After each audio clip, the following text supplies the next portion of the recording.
Welcome, fellow freaks, geeks, and nostalgic 90s nerds to my channel, Slime and Slashers, where, yeah, we talk about everything from Nickelodeon slime to horror movie slashers, but plenty of stuff in between, including horror movies in preparation for Halloween time. So that's what this video is. It is not a usual book-themed video, but stay tuned because my August wrap-up should be coming fairly soon.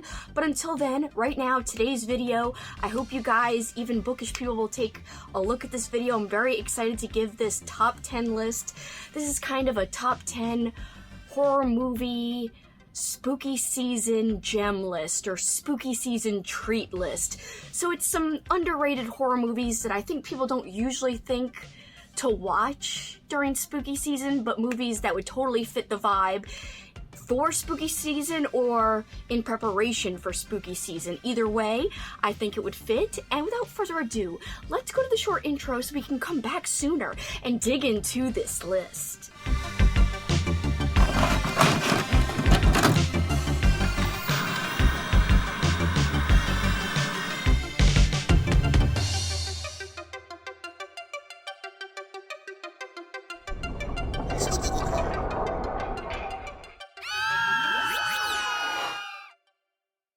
Welcome back, guys! Cheers! I am drinking an Oktoberfest. It is very appropriate because, I don't know if you guys know, but I'm a huge beer lover, and this time of year is when a lot of breweries release their special seasonal Oktoberfest beers, and these beers are literally my favorite type of beers.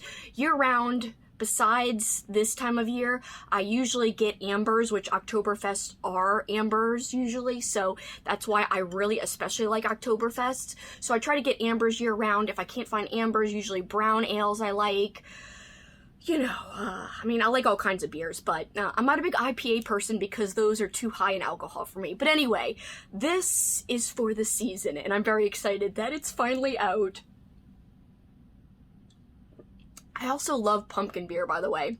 So if you guys are interested, I'm thinking one of my seasonal videos for this fall will be a top 10 candy, like Halloween candy list, and a top 10, or at least a top 5 beer, like seasonal beer list. Tell me if you guys are interested in that. I can always combine the beer and the candy together, like best, you know, treats and, I don't know, booze, like, you know, but spell it like, oh, boo, like a ghost.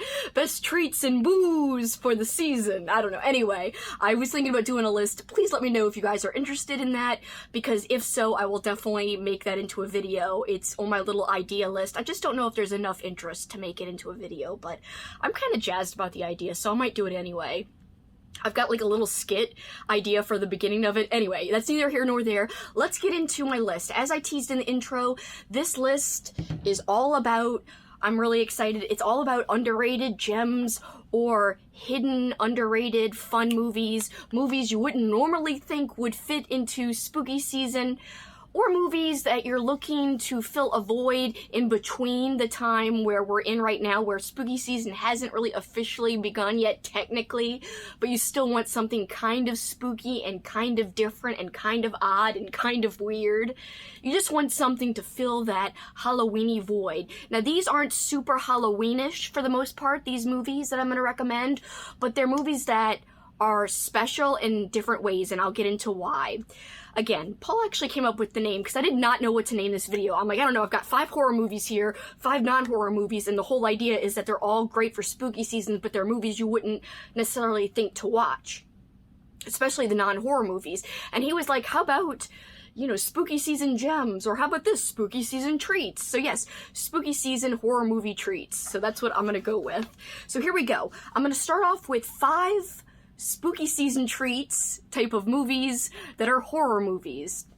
Alright, so number 5, Dagon, and that's spelled D-A-G-O-N. Of course, it's based off of an H.P. Lovecraft story. This movie was released in 2001, and right now it is free on Plex, and it's free with ads on Roku Channel, Tubi, and Vudu. This movie is not necessarily set on Halloween or anything.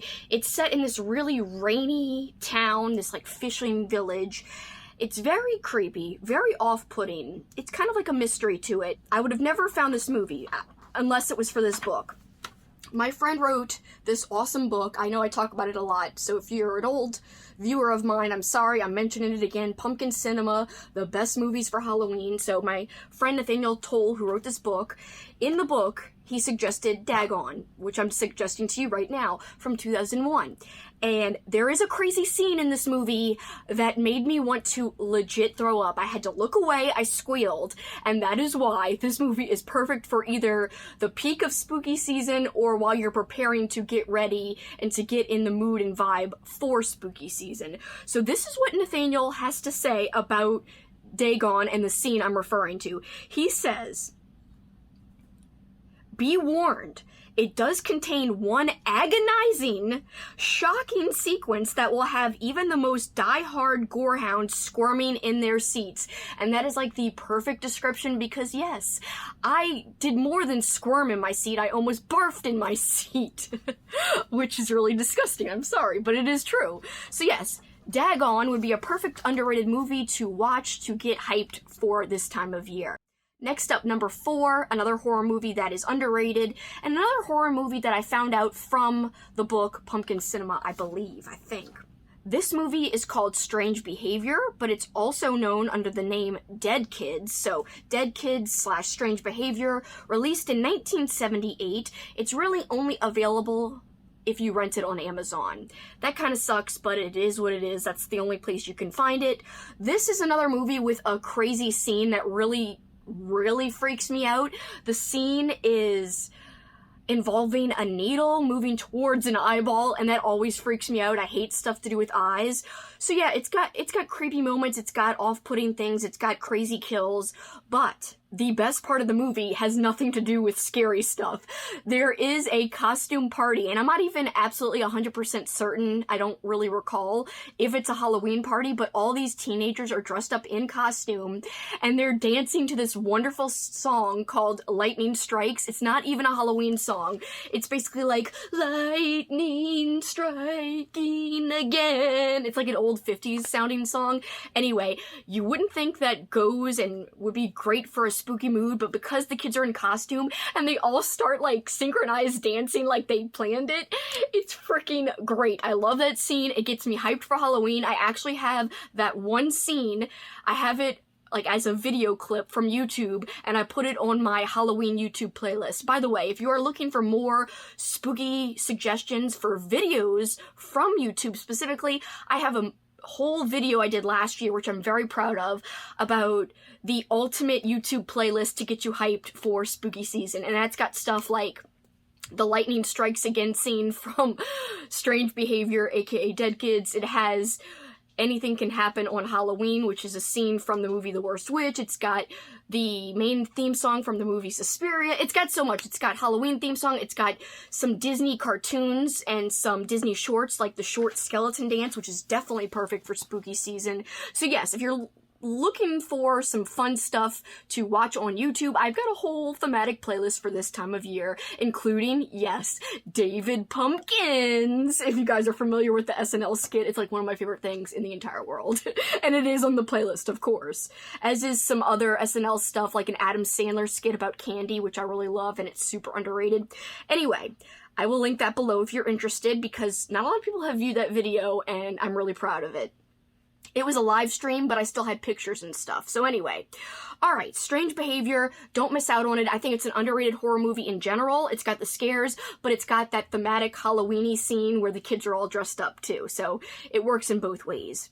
Alright, number 3, a movie that is not loved by all people. In fact, I think, who was it? I think Alex the Bookubus. Check out her channel. She is marvelous. She is wonderful. She is the queen of vintage horror, and she just had a great horror book haul on her channel. So I will link her channel below, but check her out. I think I saw on Letterboxd that she gave this movie a 1 star, if I'm remembering correctly.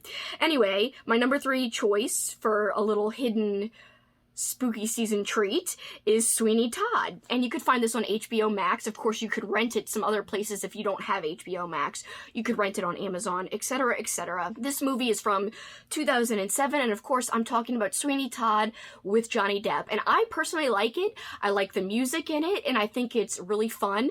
I think it's a movie that fits in with the Halloween vibe, but I think people wouldn't necessarily think it goes with Halloween. But because of the creepy music and the really dark cinematography, in fact, they kind of tinted in the editing, they tinted everything almost like grayish and blackish. So there's a very grayscale-ness to it. So it looks like it's done in grayscale. But there is one scene where like the colors pop and it's a dream sequence, so that's really cool.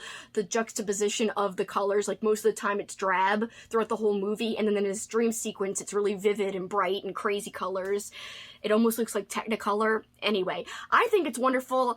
I love that the blood is very bright, so although everything is drab except for the dream sequence, the blood in the movie is also very cartoonish, very bright, really striking, and I just personally think it's a great musical, but a musical you could watch during spooky season because it's got some creepy things in it. It's not your standard musical. Number 2 is kind of tied between 2 movies by the same director. So number 2, I'm suggesting 2 movies by the wonderful director Dario Argento, a great Italian filmmaker, super amazing, vivid colors. So speaking of Sweeney Todd and the vivid blood, same thing with Suspiria especially, and Deep Red has some vivid color as well. Deep Red specifically has a very creepy doll.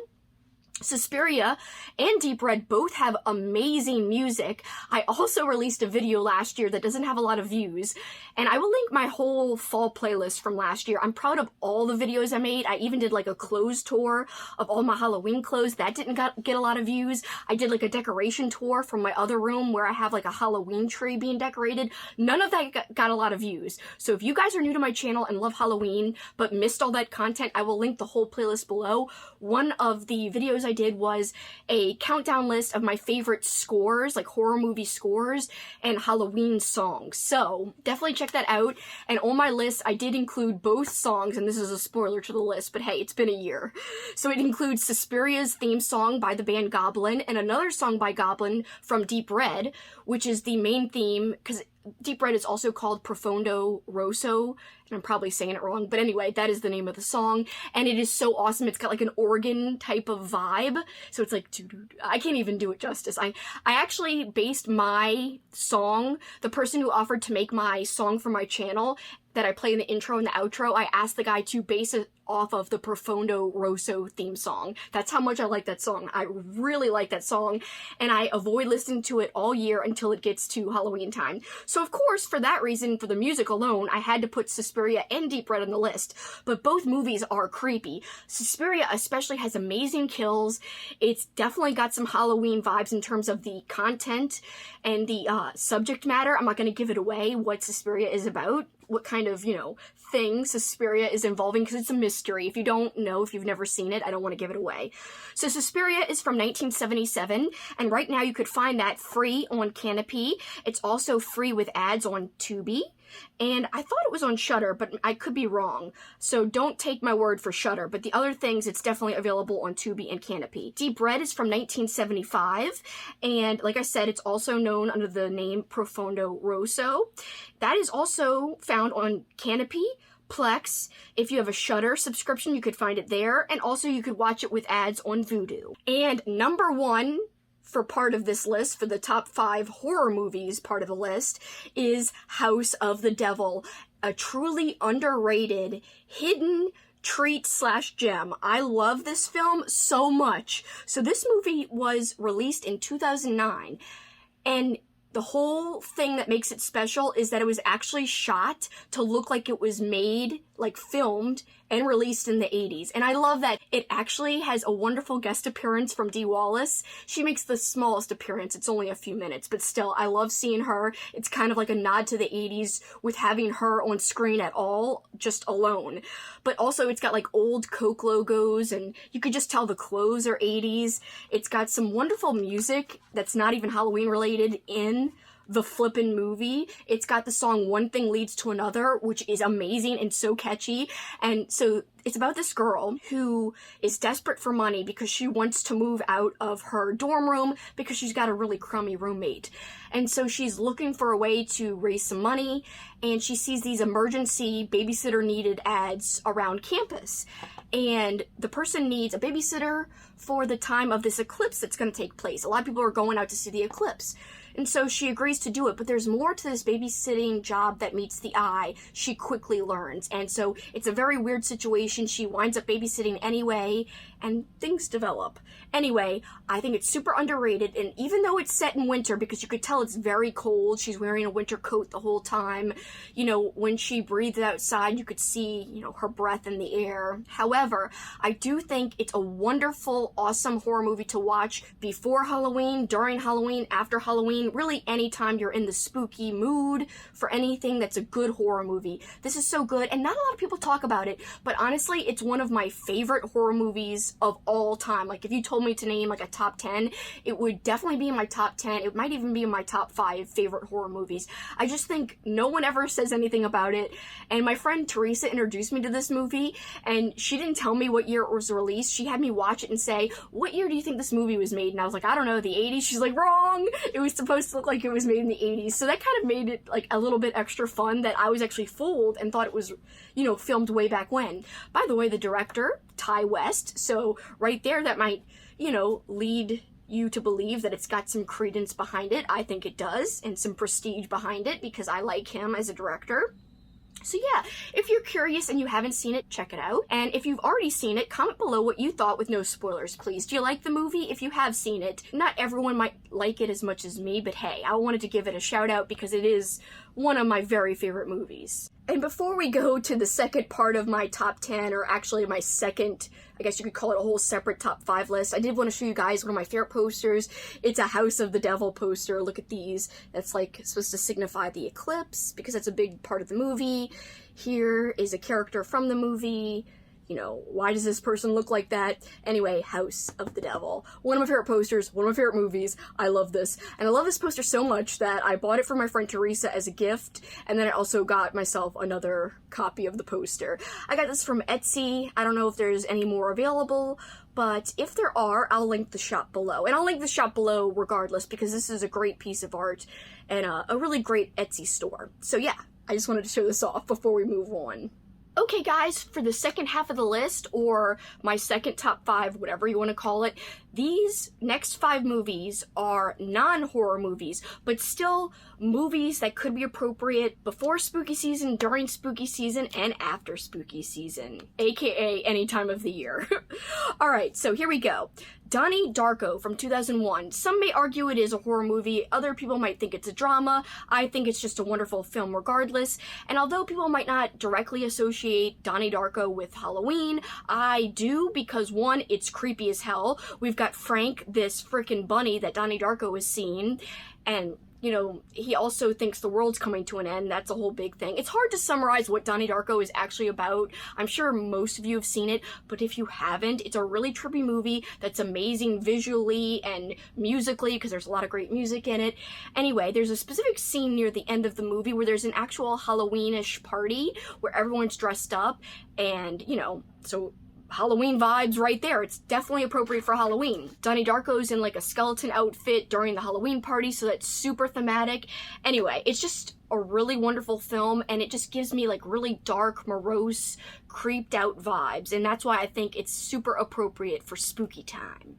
And you could find it on HBO Max or Shudder if you have subscriptions to either of those, and also you could find it, I think, for free on Canopy. Next up, Watership Down, and this is an animated movie that I think many parents back in the 90s mistook for a kids movie, and although it is animated, it was never meant to be a kids movie. It is not a kids movie. It is just a movie that happens to be animated. And if you were a kid, like I was back in the 90s, and happened to have seen this movie, in fact, not only did I see it, but I owned it on VHS, perhaps this is why I came to love horror so much, or one of the reasons why, but it kind of effed you up if you happened to see it back in the day and you weren't really supposed to. Little did your parents know, you're going to rent movies, you know, on a Saturday night, they pick out this animated looking movie. No, it's got frickin' bunnies frickin' killing each other, frickin' dogs ripping out bunnies' throats. It's got bunnies, like, imagining that they're stuck in a tunnel suffocating and, like, all these bunny heads are coming together and, like, looking like they're suffocating and, like, a whole puddle of blood and a field of blood. And anyway, it is effing creepy, and this is the perfect example to prove how creepy it really is. I was rewatching this, and I've got a wonderful DVD. It's a Criterion Collection DVD, and I would totally advise buying that if you like the movie, because there's some great bonus features, specifically with the director Guillermo del Toro. He loves Watership Down, and he's a big proponent of animation, but he discussed in this bonus feature interview how important Watership Down is to animation and how great of a film it was and an accomplishment. It did do some things, like it's called cycling, where you reuse animation in the background. It did do that, and it did have some messy qualities to some of the animation, but overall the animation was really groundbreaking and awesome and beautiful and really well done. So anyway, he goes into all of that and why it's wonderful and important and special, and so that's worth the DVD alone, for the Criterion Collection, specifically the DVD, but you know, it's just fascinating and interesting regardless. But anyway, back to the proof, to prove to you that it's creepy and appropriate for spooky season. So I was rewatching it on the DVD, and my boyfriend comes in, and he's seen some of the scenes that are, like, really off-putting and creepy, and I had told him that my parents, you know, I watched this a ton as a kid, and my parents and I had it on VHS. He's like, your parents let you watch this? Like, what is wrong with them? Like, this is a kid's movie? And I'm like, no, it's not a kid's movie, really, but I did watch it as a kid. So anyway, that's proof right there. Like, he was flabbergasted and amazed that I was able to watch this back as a kid, because that's how disturbing he found it, and he's a grown freaking man. So anyway, and I also still find it creepy and off-putting, even rewatching it as an adult. And that is why, even if you are an adult now, go back and revisit it, and I promise you'll be like, whoa, this movie is effed up. And it is. It really is. But it's also fantastic. It's really well done and really beautifully animated overall. You could find that on HBO Max or the Criterion Channel, and that is from 1978. Next up, a super random movie suggestion, and I would definitely call this a treat and a little hidden gem. I think both descriptions are very appropriate for this. This is so out of left field. It's so weird. Okay, so Yellow Submarine, and this is another animated movie, much like Watership Down, but it's not really for kids, even though I did see this as a kid and also owned it on VHS. I mean, kids could watch it. There's really nothing inappropriate. It's just a freaking weird movie. Anyway, back as a kid, I even thought it was weird and kind of scary and messed up and just, like, strange. It made me feel strange when I watched it. This is from 1978, and although it's supposed to be voiced by the Beatles, it actually was actors mimicking the Beatles' voices. Even though the Beatles were involved in production, like, they came through the animation studio, and I believe this is correct. I know I've watched this. I'm a big Beatles fan, so I have a ton of, like, Beatles documentaries.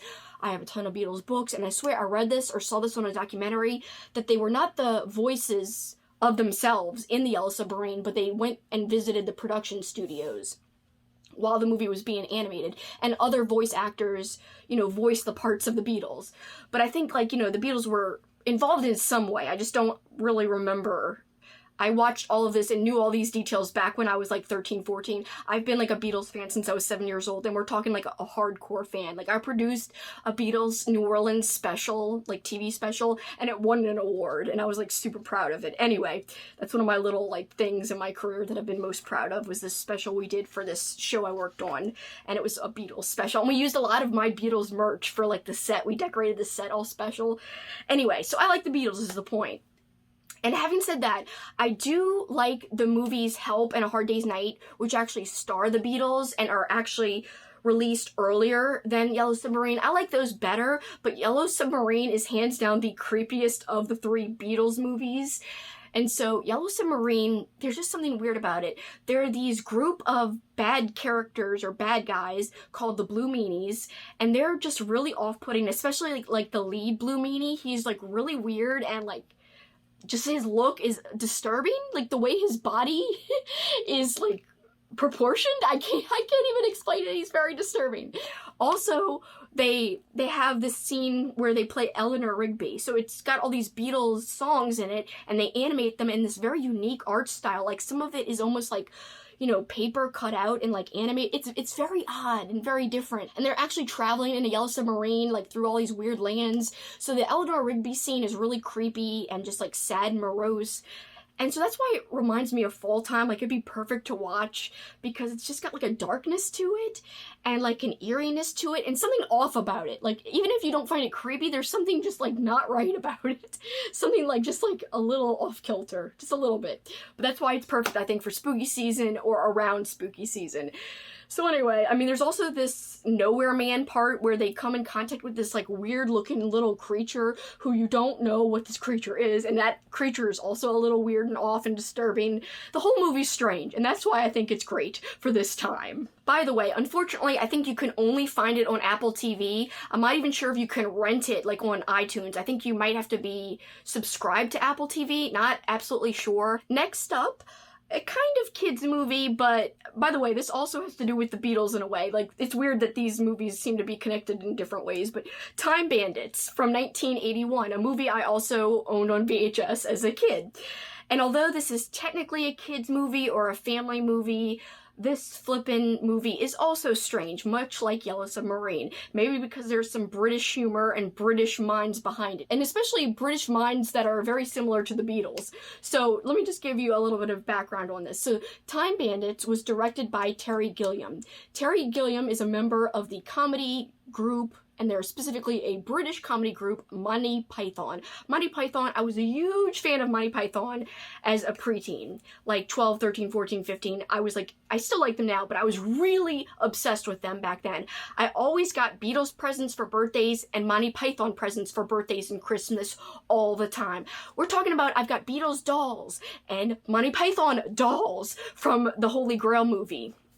So anyway, I also have Monty Python's frickin' Flying Circus show on DVD. I've got the whole collection. I've got all their other movies on DVD.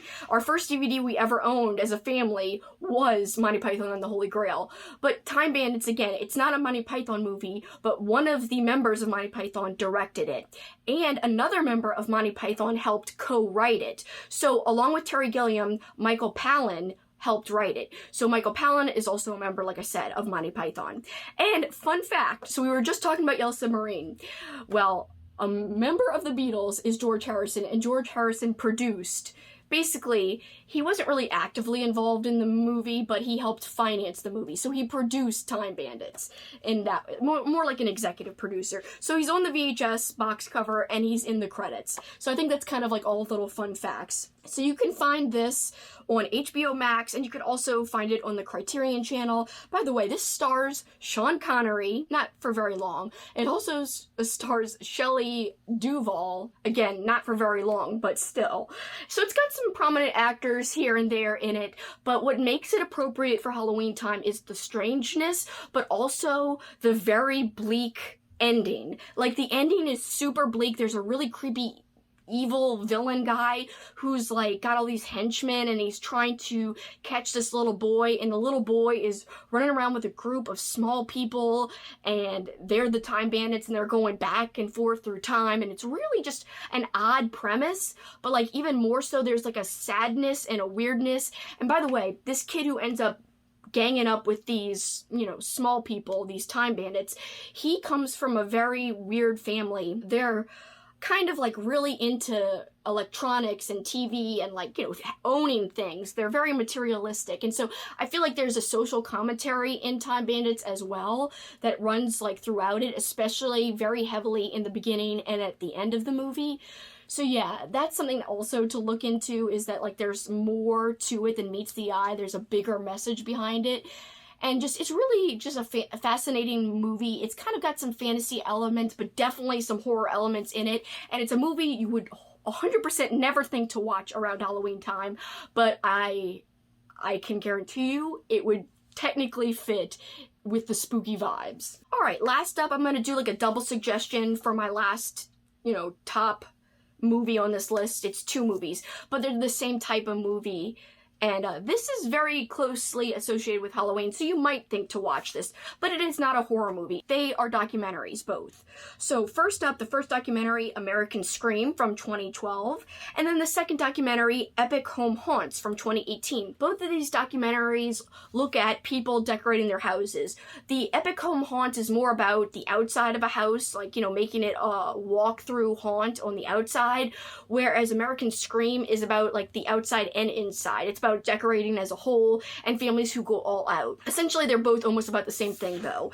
And I just love it because it takes a look at real-life people who are obsessed with Halloween time and decorating, which reminds me of my own family because we have been obsessed about decorating in the past, and we used to throw big Halloween parties where we decorated from floor to ceiling in every single room, and people were blown away by it. So these documentaries have a special place for me because of that reason, but they're just entertaining and perfect for this time of year, especially if you're not into your horror movie watching yet, but you want something thematic. These documentaries will definitely fit for this time of year, and I keep saying that, but it's true. That's why I picked all these movies, because they would fit. Alright, so American Scream, you can find that on Canopy, Peacock, Tubi, Vudu, and Pluto TV, and Epic Home Haunts you can rent on Amazon, and that's the only place you could really find it, is on Amazon, unfortunately.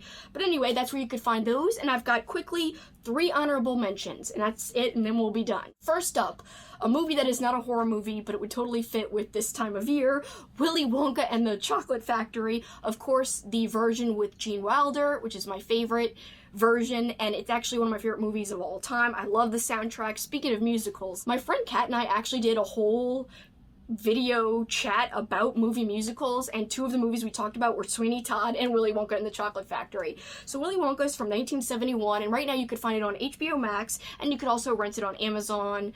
I own it. I love that movie so much. It's so entertaining. And why is it appropriate? Because there's some really creepy and off-putting parts in the movie, especially the boat ride, where Willy Wonka is taking everybody down the Chocolate River in this weird boat, and he starts to sing, and there's these creepy freaking video images of, like, centipedes crawling across people's faces, and just really freaky things, and he starts to say, "There's no earthly way of knowing which direction we are going. There's no knowing where we're rowing, or which way the river's flowing.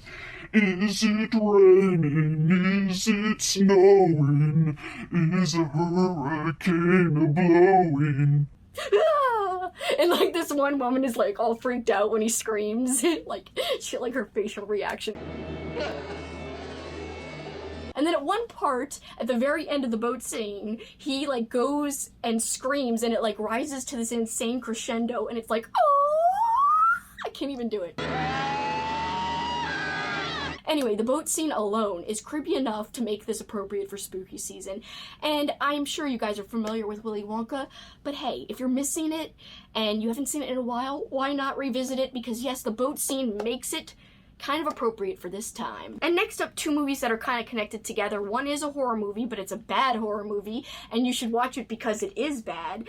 And the other movie is a documentary about the first movie. Alright, so of course you might have guessed, because this is kind of popular, but still, I like to shout it out because in case somebody has not seen it, it's worth seeing. So Troll 2 from 1990, and the documentary about the making of Troll 2, which is called Best Worst Movie, and that is from 2009. So first off, Troll 2. Why is that good to watch around Halloween? Because if you want something with a fun atmosphere and kind of a horror movie but is totally light, something you could put on during a party, Troll 2 is super appropriate. It is ridiculous. There's a part with corn, which turns into popcorn, and that's one of my favorite scenes in the entire film. I won't go into it. Also, there's a scene where this guy is like, they're eating her, and then they're going to eat me. Oh my god! And it goes on for a long time, and it's so poorly acted. It's one of the worst acted scenes ever, but that's what makes it the best. Oh my god! So yes, Troll 2, it's worth seeing if you haven't seen it. You can find it on Tubi, Pluto TV, I'm sure some other places too, but definitely those 2 places. And for the documentary about Troll 2, so many years later, I actually think the little boy who starred in Troll 2 is the one who directed this documentary. So he goes around and finds all the old actors and interviews them, and he finds the old director, and the director actually thought that Troll 2 was like a good, serious movie. And he talks about how Troll 2 has actually become kind of like a cult classic because people love to laugh at it. However, the director thinks that people are loving it because it's a good movie, not because they like to laugh at it. Anyway, it's a whole big thing. And so they get people together from the movie, and they have these like screenings, and anyway, it's all about the movie and behind the scenes info and connecting back with the actors from the film and what it was like to make it and how weird it was, etc., etc., and what the actors think of the movie now that it's considered like the best worst movie. And I think it's fascinating to get the actors' takes, but it's also kind of sad because some of the actors are a little weird, and you could tell they're not like totally there, and that's what's sad, especially this one particular actress. It's just sad to see her points of view. You can find that on Pluto TV, Vudu, Tubi, and Freevee, and it is totally worth watching, especially if you do a double feature of Troll 2 and then Best Worst Movie. Alright guys, that is my hidden treats list. I hope you enjoyed it. What are some of your hidden treat horror or non-horror movies to watch around this time of year? Let me know in the comments below, because I'm always looking for more movies to check out, and it's my favorite time of the year to watch horror and thematic non-horror movies. If it's thematic, it doesn't matter to me if it's not a horror movie. If it fits the vibe or tone of the season, I will watch it anyway. So, comment whatever you think is appropriate below, and I will try to check it out at some point. It might not be this year, but it might be next year. Guys, I don't know if you know, I actually went to film school. That is why I am like a film buff. And so, yes, I talk books the majority of the time, and people might consider me a booktube channel. I also can't stop myself from talking about movies because it's a big part of my heart and of my life, and I was always a movie fan, whereas I'm a newer book fan. So that is the reasoning behind that. But yes, I hope you guys don't mind the movie content because it's just special to me, and it's something that I very much treasure and love, and it's just a part of me and my schooling. So yeah, I'll take any excuse to talk movies, especially horror movies and Halloween-y, spooky-ish movies and creepy kids movies. I love creepy kids movies. Anyway, comment all the suggestions below, and stay tuned because I will have my 31 horror movie list that I'm going to release for my Halloween marathon. So I'm going to tell you guys about the movies I'm going to watch for this Halloween season, and I'm going to give you a synopsis, the year they were released, and where they're available to watch, much like I did today. But it'll be a lot shorter because I won't drone on and on, because a lot of the movies I won't have seen, so I won't be able to drone on and on.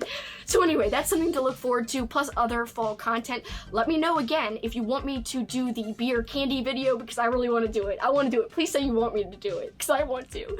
Anyway, guys, thank you so much for watching. I really appreciate it.